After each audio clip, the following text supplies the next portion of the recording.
नमस्कार दोस्तों, मैं विक्रम सिंह चौहान स्वागत करता हूं आपका आज एक बार फिर अपने YouTube channel GK with Vikram Singh Chauhan पर।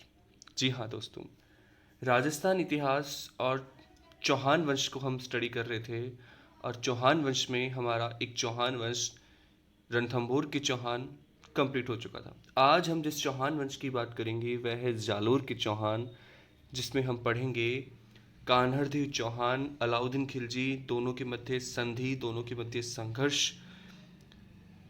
संघर्ष के बाद में अलाउद्दीन खिलजी की पुत्री का कान्हड़देव के पुत्र विरमदेव से प्रेम प्रसंग, कान्हड़देव की मृत्यु और जालोर दुर्ग पर अलाउद्दीन खिलजी का अधिकार।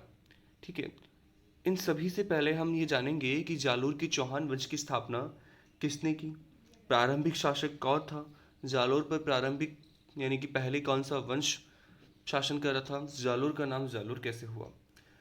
तो आइए अध्ययन करते हैं जालोर के चौहान। ठीक है, तो जालोर के चौहान वंश की स्थापना जिस क्षेत्र में हुई, यानी इनका जो क्षेत्र था वह क्षेत्र था जबालीपुर। तो सीधी सी बात यह है कि जालोर का पुराना नाम क्या था, तो जालोर का पुराना नाम जबालीपुर था। अब जबालीपुर नाम क्यों पड़ा, तो यहाँ एक महर्षि हुआ करते थे जिनका नाम जबाली था। तो महर्षि जबाली का नाम या महर्षि जबाली की निवास स्थली होने के कारण निवास स्थली होने के कारण इस क्षेत्र का नाम निवास स्थली होने के कारण इस क्षेत्र का नाम जबालीपुर पड़ा। ठीक है, फिर समय के साथ जिसकी जानकारी हमें कहाँ से मिलती है, इसकी जानकारी मिलती है हमें बिजोलिया शिलालेख से। ठीक है, तो बिजोलिया शिलालेख में ये कहा गया है कि इस क्षेत्र पे महर्षि जबाली का निवास था, इसीलिए इस क्षेत्र का नाम जबालीपुर पड़ा। आगे चलकर यहाँ पर जाल वृक्ष की अधिकता हो गई। ठीक है, तो एक पेड़ होता है जिसका नाम है जाल वृक्ष। तो जाल वृक्ष की अधिकता होने के कारण इस क्षेत्र का नाम आगे चलकर जालोर हुआ और वर्तमान में हम इस क्षेत्र को जालोर के नाम से ही जानते हैं। तो जाल वृक्ष की अधिकता के कारण इस क्षेत्र का नाम क्या हो गया, जालोर। सीधी सी बात करें तो प्रारंभ में जालोर में, ठीक है, प्रारंभ में जालोर में किसका शासन था, तो पीछे हम एक वंश पढ़ के आए थे जिसका नाम था गुर्जर प्रतिहार। ठीक है, तो प्रारंभ में गुर्जर प्रतिहारों का जालोर पर अधिकार था। आप मुझे बताएंगे कि जालोर में गुर्जर प्रतिहारों की शाखा की स्थापना किसने की थी। ठीक है, गुर्जर प्रतिहारों की कुल कितनी शाखाएं थी, जिसमें मंडोर जोधपुर की शाखा थी एक महत्वपूर्ण, और एक थी गुर्जर प्रतिहार जालोर की शाखा। तो गुर्जर प्रतिहार जालोर शाखा की संस्थापक कौन है, जानकारी कमेंट बॉक्स में देंगे। ठीक है, फिर बात करूं जालोर दुर्ग को लेकर के, तो जालोर दुर्ग है, यहाँ पर दुर्ग बना हुआ है। तो जालोर दुर्ग है जिसका निर्माण गुर्जर प्रतिहार शासकों ने करवाया था। ठीक है, जालोर दुर्ग का निर्माण गुर्जर प्रतिहार शासकों के द्वारा करवाया गया था, यानी कि प्रारंभ में वह दुर्ग गुर्जर प्रतिहार शासकों द्वारा बनवाया गया। और जिस शासक द्वारा इस दुर्ग को बनवाया गया उसका नाम था कान्हड़देव। क्या नाम था, कान्हड़। ठीक है, तो जालोर दुर्ग का निर्माण जिस गुर्जर प्रतिहार शासक द्वारा करवाया गया था वह शासक थे नागभट्ट। ठीक है, नागभट्ट प्रथम। तो नागभट्ट फर्स्ट के द्वारा जालोर में एक दुर्ग का निर्माण करवाया गया। अब इस जालोर दुर्ग के नाम क्या है, उनकी बात करें कि और इसके क्या क्या नाम है, तो एक नाम है इसका सुवर्णगिरी।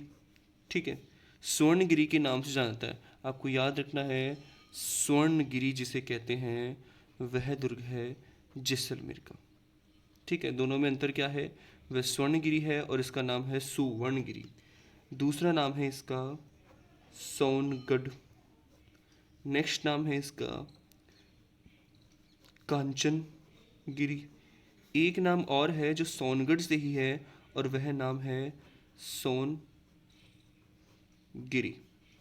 ठीक है, तो स्वर्णगिरी, सोनगढ़, कांचनगिरी यह जालोर दुर्ग के अन्य नाम हैं। और सोनगिरी दुर्ग होने के कारण ही यहाँ के जो चौहान हैं वह कहलाए सोनगरा के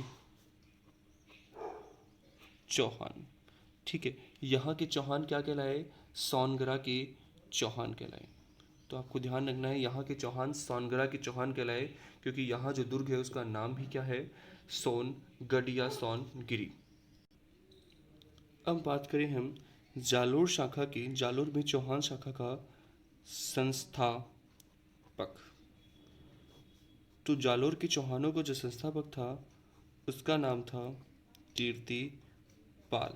और कीर्तिपाल ने जालोर शाखा की स्थापना या जालोर के चौहानों की स्थापना 1181 में की थी। ठीक है, अब इसके पीछे एक छोटी सी कहानी है। जो कीर्तिपाल है वो प्रारंभ में नाडोल चौहान शाखा का शासक था। ठीक है, पीछे हम एक पढ़ेंगे नाडोल में चौहान शाखा। तो नाडोल चौहान शाखा का एक शासक था जिसका नाम था कीर्तिपाल।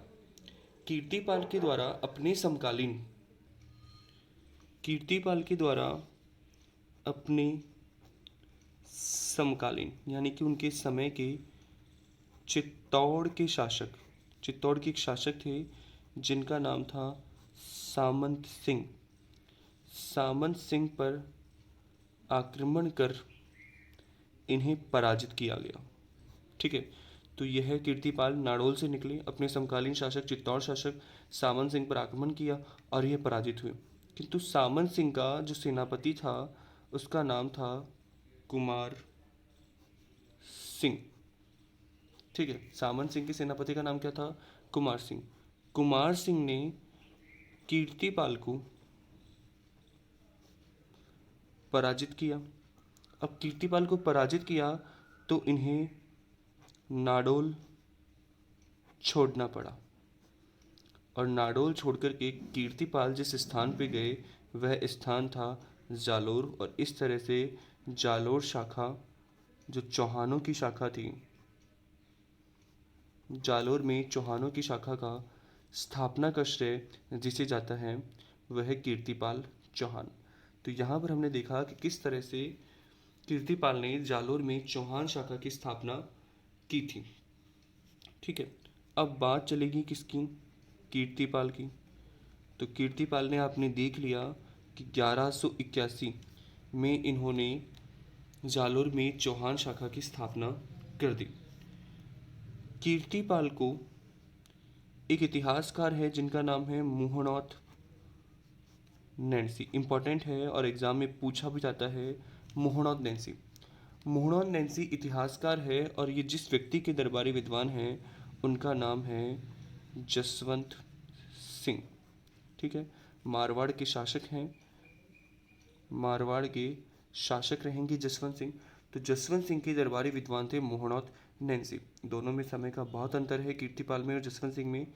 लेकिन जसवंत सिंह के दरबारी विद्वान मुहनोत नैन्सी ने कीर्तिपाल को एक उपाधि दी और वो उपाधि थी कित्तू एक महान राजा। इंपॉर्टेंट है, आप याद रखना, कित्तू एक महान राजा की उपाधि कीर्तिपाल को किसके द्वारा दी गई थी? तो मारवाड़ के शासक जसवंत सिंह के द्वारा इन्हें कित्तू एक महान राजा की उपाधि दी गई थी। ठीक है, और अगर बात करूँ मैं कीर्तिपाल की, एक इम्पॉर्टेंट फैक्ट और, कीर्तिपाल के द्वारा जालोर में कीर्तिपाल के द्वारा जालोर में जांगलेश्वर महादेव जी के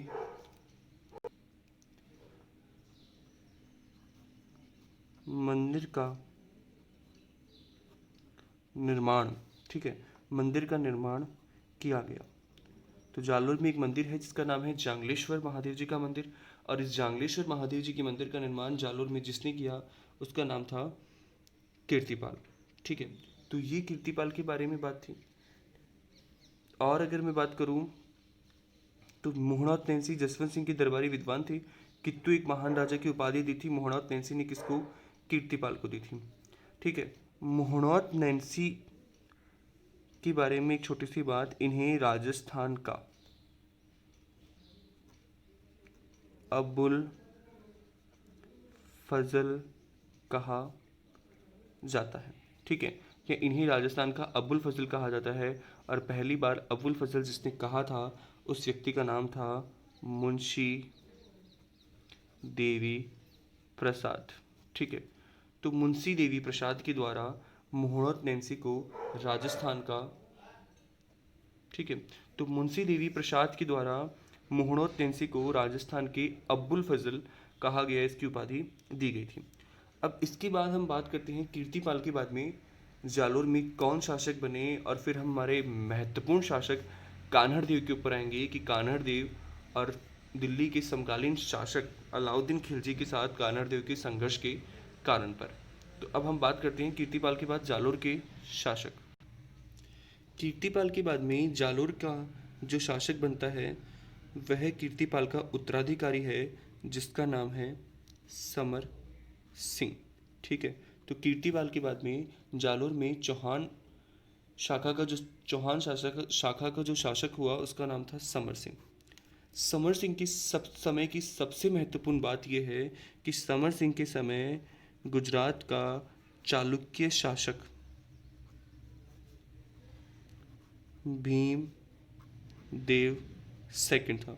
ये भीमदेव सेकंड वही है जिन्होंने पृथ्वीराज चौहान के साथ में युद्ध किया और पृथ्वीराज चौहान ने इन्हें पराजित किया, और मोहनोत नैन्सी के अनुसार भीमदेव द्वितीय को पृथ्वीराज चौहान ने मारा था। तो चालुक्य शासक भीमदेव सेकंड, ठीक है, किसके समकालीन है? समर सिंह के समकालीन है। तो ऐसे में समर सिंह ने चालुक्य के साथ में अपने संबंध अच्छे करने के लिए इन्होंने अपनी पुत्री जिसका नाम था लीला देवी, नाम इम्पोर्टेंट नहीं है, लेकिन समर सिंह ने अपनी पुत्री लीला देवी का विवाह चालुक्य शासक, तो समर सिंह ने अपनी पुत्री लीला देवी का विवाह चालुक्य शासक भीमदेव सेकंड से किया, जिससे दोनों के मध्य अच्छे संबंध बने। ठीक है, अब एक इम्पॉर्टेंट चीज़ है अपन को याद रखनी है कि अजमेर के चौहान शासकों के साथ में चालुक्य शासकों का संबंध अच्छा नहीं था दोनों के मध्य। तो समर सिंह के समय चालुक्य शासकों के साथ इनके संबंध अच्छे बने। एक इम्पॉर्टेंट बात जो आपको याद रखनी है वो ये है कि अजमेर के चौहान शासकों के साथ में चालुक्यों के संबंध अच्छे नहीं थे। ठीक है, यहाँ पर युद्ध की स्थिति बनी हुई थी, लेकिन चालुक्य शासकों के या राजस्थान की कौन से चौहान शाखा का संबंध चालुक्य शासकों के साथ अच्छा था, या राजस्थान की कौन से चौहान शाखा के शासकों ने चालुक्य के साथ में वैवाहिक संबंध स्थापित किए थे? तो आपको ध्यान रखना है जालोर के चौहानों ने। किसने स्थापित किए थे? जालोर के चौहानों ने। तो यह सबसे इंपॉर्टेंट बात है समर सिंह की। अब समर सिंह के बाद में जो शासक बनते हैं वह है, उनका नाम है सामंत सिंह, सॉरी, समर सिंह के बाद में जो शासक होते हैं उनका नाम है उनके पुत्र उदय सिंह। ठीक है, उदय सिंह।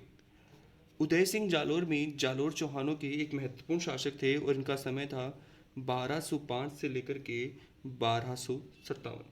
उदय सिंह का समय था 1205 से लेकर के 1257।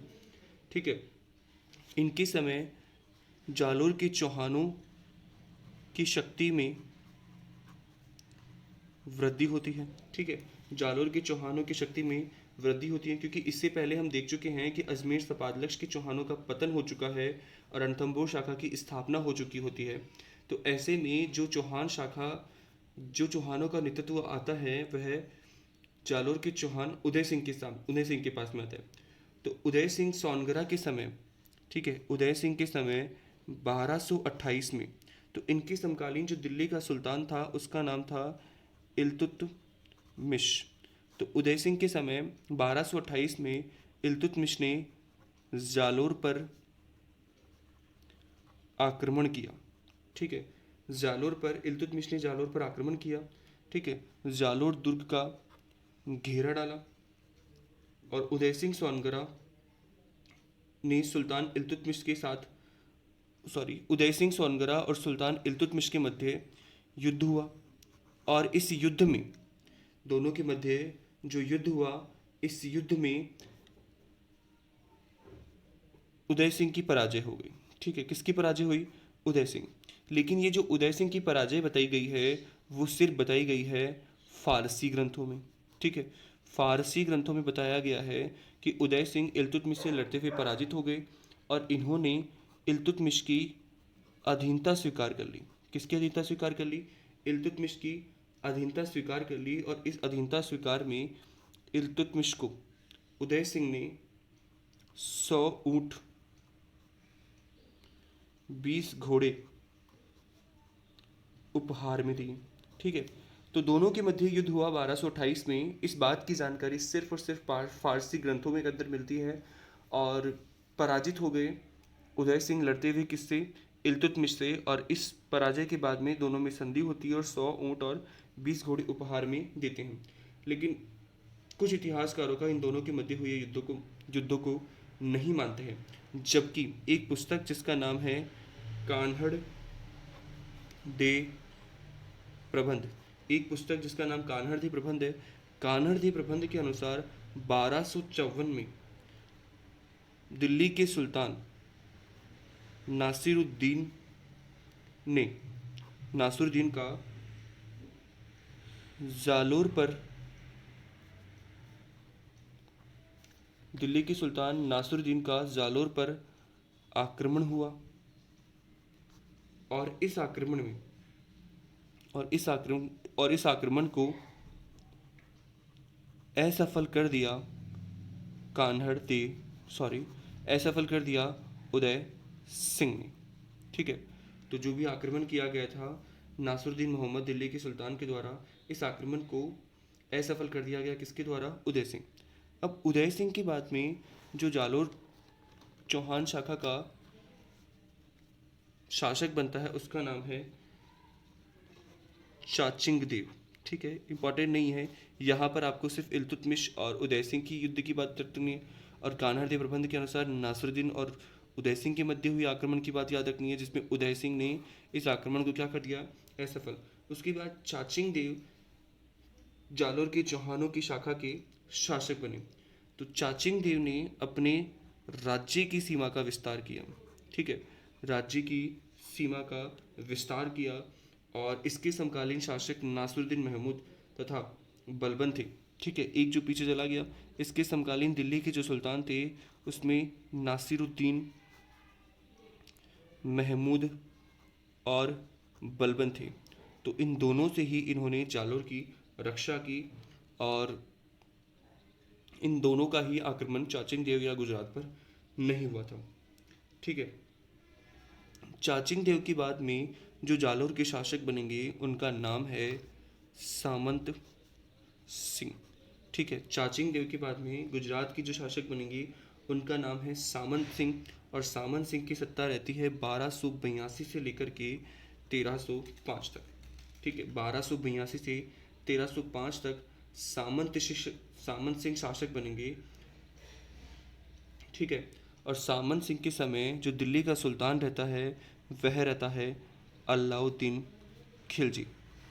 तो अलाउद्दीन खिलजी अपने साम्राज्य विस्तार की नीति को लेकर के आगे बढ़ रहा था। ऐसी स्थिति को सामंत सिंह समझ चुके थे। और सामंत सिंह ने अपने जीवन काल में ही अपने राज्य का भार, ठीक है, यहाँ सिर्फ राज्य के भार की बात है, तो राज्य का भार इन्होंने अपने पुत्र जिनका नाम है कान्हड़ देव, ठीक है, कान्हड़ देव चौहान को सौंप दिया। ठीक है, अपने जीवन काल में ही इन्होंने अपने राज्य का भार अपने पुत्र कान्हड़ देव चौहान को सौंप दिया।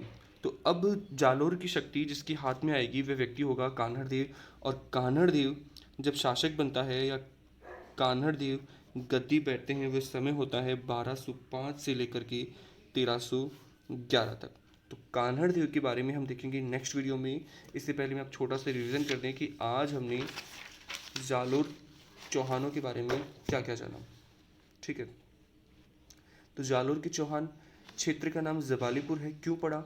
महर्षि जबाली की निवास स्थली होने के कारण इस क्षेत्र का नाम जबालीपुर पड़ा, जिसकी जानकारी हमें बिजोलिया शिलालेख से मिलती है कि यहाँ पर जबाली ऋषि ने तपस्या की थी। बाद में जाल वृक्ष की अधिकता होने के कारण इस क्षेत्र का नाम जालोर पड़ा। ठीक है, और जालोर पर प्रारंभिक शासन गुर्जर प्रतिहारों का था। जालोर दुर्ग का निर्माण नागभट्ट प्रथम ने करवाया था, जिसे स्वर्णगिरी, सोनगढ़, कांचनगिरी या सोनगिरी कहते हैं। और सोनगिरी होने के कारण ही यहाँ के चौहान सोनगरा के चौहान कहलाए। क्या कहलाए? सोनगरा के चौहान कहलाए। ठीक है। जालोर की चौहान शाखा का जो संस्थापक था उसका नाम था कीर्तिपाल, और कीर्तिपाल ने चौहान शाखा की स्थापना की थी 1181। जी हाँ, 1181 में की थी। कुछ बुक्स में आपको 1182 भी लिखा हुआ मिल सकता है, लेकिन यहाँ पर आपको 1181। ठीक है। कीर्तिपाल नाडोल की चौहान शाखा का शासक था। ठीक है। इसके समय समकालीन चित्तौड़ शासक सामंत सिंह था। कीर्तिपाल ने सामंत सिंह पर आक्रमण किया और इसे पराजित किया। इस पराजय का बदला लेने के लिए सामंत सिंह का सेनापति कुमार सिंह ने कीर्तिपाल को पराजित कर दिया और नाडोल पर अधिकार कर लिया। तो ऐसे ही में कीर्तिपाल को नाडोल छोड़ना पड़ा और इन्होंने चौहानों की जो नई शाखा बनाई वह बनाई जालोर शाखा। तो जालोर शाखा की स्थापना का श्रेय चला गया किसी? कीर्तिपाल को। कीर्तिपाल 1181 में इन्होंने चौहान शाखा की स्थापना कर दी। मुहुणोत नैन्सी ने कीर्तिपाल को कित्तू एक महान राजा की उपाधि दी है। किसकी उपाधि दी है? कित्तू एक महान राजा की। ठीक है। मुहुणोत नैन्सी जसवंत सिंह के दरबारी विद्वान थे, और मुहुणोत नैन्सी को राजस्थान का अबुल फजल कहा मुंशी देवी प्रसाद ने। ठीक है। कीर्तिपाल के द्वारा जालोर में जांगलेश्वर महादेव जी का मंदिर का निर्माण किया गया। तो जांगलेश्वर महादेव जी के मंदिर का निर्माण जसवंत सिंह के द्वारा कीर्तिपाल के द्वारा किया गया। कहाँ पर? जालोर में किया गया। अब बात करूँ इनकी बाद शासक बनते हैं, उनका नाम है समर सिंह। समर सिंह के समय की सबसे महत्वपूर्ण बात यह है कि इन्होंने चालुक्य शासक भीमदेव द्वितीय से अपनी पुत्री लीला देवी का विवाह किया और अच्छे संबंध हो गए। प्रश्न बनेगा, राजस्थान की कौन सी चौहान शाखा ने चालुक्यों के साथ में वैवाहिक संबंध बनाए? तो आपको ध्यान रखना है, जालोर के चौहानों ने। ठीक है। इनके बाद शासक बनेंगे उदय सिंह। उदय सिंह का समय होता है 1205 से लेकर के 1257 तक। इन्होंने अपने समय में जालोर की शक्ति में वृद्धि की। 1228 में इनके समकालीन शासक दिल्ली का इल्तुतमिश था, जिसने जालोर पर आक्रमण किया, घेरा डाला और युद्ध हुआ। उसमें उदय सिंह पराजित हो गए और इन्होंने इल्तुतमिश की अधीनता स्वीकार कर ली। यह बात का उल्लेख फारसी ग्रंथों में है, और इस अधीनता के बाद इन्होंने 100 ऊँट 20 घोड़े इल्तुतमिश को उपहार में दिए। ठीक है। कानड़देव प्रबंध के अनुसार दिल्ली के सुल्तान का आक्रमण हुआ वह 1254 में हुआ और नासिरुद्दीन ने किया था। इस आक्रमण को उदय सिंह ने असफल कर दिया था। उदय सिंह के बाद शासक बनते हैं चाचिंग देव। इन्होंने राज्य का विस्तार किया। इनके समकालीन दिल्ली सुल्तान नासिरुद्दीन महमूद और बलबन थे। ठीक है। लेकिन दोनों ने ही जालोर पर आक्रमण नहीं किया। इसके बाद शासक होंगे सामंत सिंह 1282 से 1305। इनके समकालीन शासक है अलाउद्दीन खिलजी। अलाउद्दीन खिलजी अपने साम्राज्य विस्तार को लेकर के आगे बढ़ता है, और अलाउद्दीन खिलजी के समय जो तुर्क सेना होती है वो जालोर तक बढ़ आती है। ऐसी स्थिति को देखते हुए सामंत सिंह अपनी राज्य का भार कानड़देव पर सौंप देते हैं और कानड़देव प्रशासन को संभालते हैं, और 1205 में कानड़देव जालोर चौहान शाखा के शासक बनते हैं। तो ये हमारी आज की क्लास थी, जिसमें हमने जालोर की चौहान शाखाओं की उत्पत्ति, प्रमुख शासक और उनके कुछ महत्वपूर्ण कार्य। अब कल जो हमारी क्लास होगी वो कान्हड़देव और अलाउद्दीन खिलजी के मध्य संघर्ष के कारण, दोनों के मध्य संघर्ष और अलाउद्दीन खिलजी की विजय और जालोर पर तुर्क सेना का अधिकार। धन्यवाद। अगर वीडियो पसंद आया तो इसे शेयर कीजिए, लाइक कीजिए। अगर आप हमारे चैनल पर नए हैं तो इसे सब्सक्राइब कीजिए।